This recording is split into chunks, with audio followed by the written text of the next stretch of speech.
was homicide by stabbing. Some had defensive wounds, and each had been stabbed multiple times. These murders have shaken our community, and no arrest will ever bring back these young students. However, we do believe justice will be found through the criminal process. This was a very complex and extensive case. We had developed a clear picture over time, and we stand assured that the work is not done, but be assured the work is not done. This has just started. Since November, we have remained laser focused on pursuing every lead in our pursuit of justice for the victims and their families. I recognize the frustration with the lack of information that's been released. However, providing any details in this criminal investigation might have tainted the upcoming criminal prosecution or alerted the suspect of our progress. We will continue to provide as much information as we can as the process moves forward. Today, I want to specifically thank our dedicated Moscow Police Department detectives, patrol officers, the Idaho State detectives, the Idaho State troopers, and their crime lab technicians and scientists, and the Federal Bureau of Investigation for the resources and personnel to conduct this massive investigation. It was the dedication of them and the persistence and the numerous hours that led to an arrest. Fortunately, these highly skilled people worked together as a cohesive team to solve this case. I also want to thank our community and the nation. Over the past 6 weeks, I've been continually reminded of how much our community cares. Locally, public support has been exceptional with kind words, food for investigators, and letters of support. You will never know how much your words of encouragement help us through these trying times. I appreciate each of you and each of your kindness. Agencies and individuals from across the nation have reached out to us to express their support to this department. I'm reminded how our Moscow community, our families, and the nation has been impacted by this daily. Finally, I do want to thank our media partners for the help. You kept this in the news, you helped us with tips, you kept things going, and we truly appreciate that. And you are the product of those 19,000 tips that we received, which is an impressive number. I would like to invite Bill Thompson, the county prosecutor, up at this time.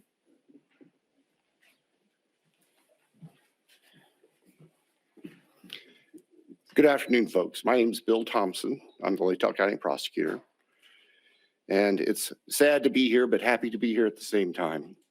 As Chief Fry indicated, a criminal complaint was filed yesterday here in Latah County, charging the defendant, Mr. Kohlberger, with 4 counts of first-degree murder, in addition to felony burglary, which involves entering the residence with the intent to commit the crime of murder.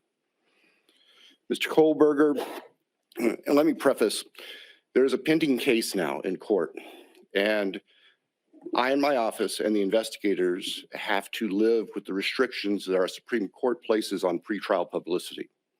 That said, I promise you we will share with you through the court process or otherwise whatever we are allowed to. I just appreciate your patience on that. The factual basis for the charges are summarized in what's called a probable cause affidavit that is on file with the court. According to the rules of the Idaho Supreme Court, that is sealed until Mr. Kohlberger is physically back in Latah County and has been served with the Idaho arrest warrant. At that time, we expect that that affidavit will be available to you so you can share the true facts with all of your readers and your watchers and your listeners and all of the people who are interested and really need to know what's going on. So please have patience with us on that. We hope to get that to you as soon as we can.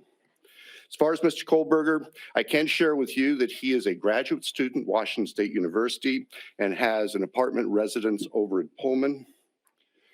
He has had an initial appearance in front of a judge in Pennsylvania.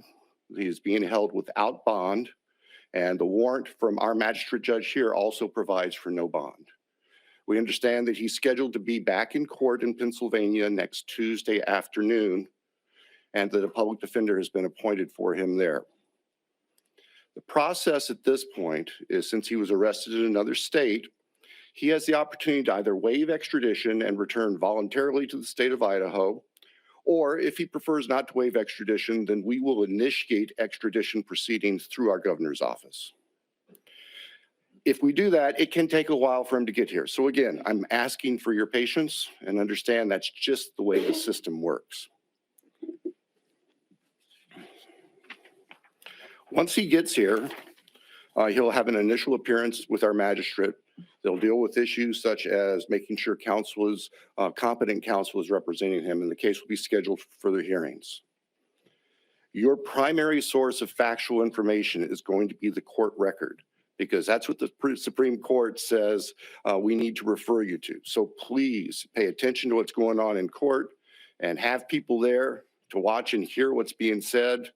As an attorney, myself and my office, we are limited on what we are allowed by the courts to say outside of the courtroom. So please just work with us. Finally, as the chief indicated, this is not the end of this investigation. In fact, this is a new beginning. Y'all now know the name of the person who has been charged with these offenses. Please get that information out there. Please ask the public, anyone who knows about this individual, to come forward, call the tip line, report anything you know about him to help the investigators and eventually our office and the court system understand fully everything there is to know about not only the individual, but what happened and why. Next, I'll introduce Colonel Ked Wells from the Idaho State Police. Thank you. Well, good afternoon. My name is Kedrick Wills. I serve as the director of the Idaho State Police and certainly want to express our appreciation for your attendance here today. These tragic murders took 4 young, vibrant lives from our community.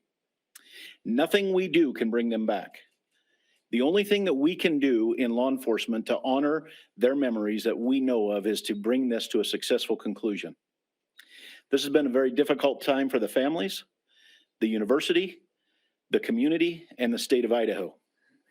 However, it is also proven that communities come together in tough times. Certainly appreciate the support of the local community and our national audience that has been following us as our investigators have worked through this case. I'm thankful also to you, the media partners, who have helped keep this case in the forefront that generates the tips and we hope will continue to generate information that will help us to a conclusion of this proceeding. I'd like to express our appreciation on behalf of the Idaho State Police to Chief Fry, his leadership, and the entire Moscow Police Department for the way that they handled this from the very beginning. He directed the right people to the right positions that led us to this conclusion today. I've had the utmost confidence in this investigation and in Chief Fry, as well as in Mr. Bill Thompson and the Latah County Prosecutor's Office, who've been a great partner throughout this. Nothing has deterred the commitment of the investigators who've worked on this case, regardless of the organization they represent. It's been very trying and very difficult, as you know, that it has been on those investigators as they do the tedious work that they're so good at doing. The partnerships is what's led here as well. The partnerships between Moscow Police Department, I'd like to express our appreciation with the Federal Bureau of Investigation, specifically the special agent in charge out of the Salt Lake City Division, Dennis Rice, and also the work that happened in the last 24 hours in Pennsylvania with the arrest with the Pennsylvania State Police and Colonel Evanchik with the Pennsylvania State Police. We appreciate what they've done across the nation to help us as well. As Bill shared, this investigation is far from over. In fact, I appreciate what he shared, that this is not an ending, but rather a new beginning. The difference now is, as he shared, that we are dictated what information we can share by the court process and by laws in our state of Idaho. And so we will share, as he shared, Mr. Thompson is absolutely committed to share everything he can share through the court process. We've got to make sure that we don't get in front of that process. And we really deeply appreciate everybody's support here. The relationships that were forged here and the partnerships that were forged have led to this. And based on that is why we're here today. And we continue to believe that the best way we can honor these 4 lives that have been taken is to make sure that we have a successful outcome here. One of the partnerships that's been forged throughout this is a partnership with the University of Idaho. And on that, I'd like to introduce the president of the University of Idaho, Mr. Scott Green.